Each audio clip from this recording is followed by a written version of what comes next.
Hindi. Hindi. So, ilan ba? Ilang araw kayong walang kuryente dito sa Bohol?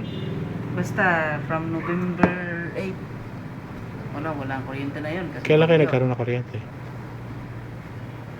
Basta before Christmas yun eh. Either 22 or 23 or 24 ba yun? Sila may kuryente na rin noon. Nakabalik sila. Mas una sila sa amin. Sino Kasi yun? Yung Leyte? Yung Leyte, kasi yung problema namin, yung connection ba, yung mga connection gikan sa galing sa Bohol, ilalim dagat yan eh. Tapos sa Leyte, yun ang naputol. Naputol? Oo, naputol talaga yun. Sa sobrang lakas ng bagyo, alon, saka basta Naputol? yung mga linya na Sinong kumpanya may-ari nun?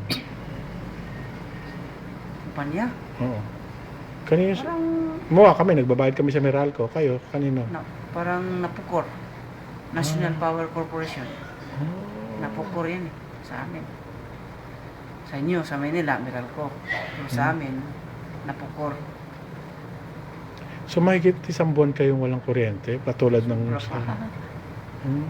Ano ginagawa ng mga taga Bohol noon? Generator. Lahat. Paano yung airport? Generator din. Yung mga mall? Generator din. Di ang ingay. Ingay.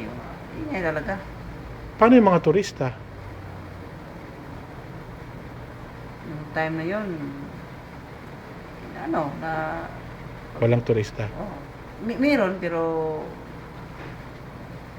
umintindi naman sila.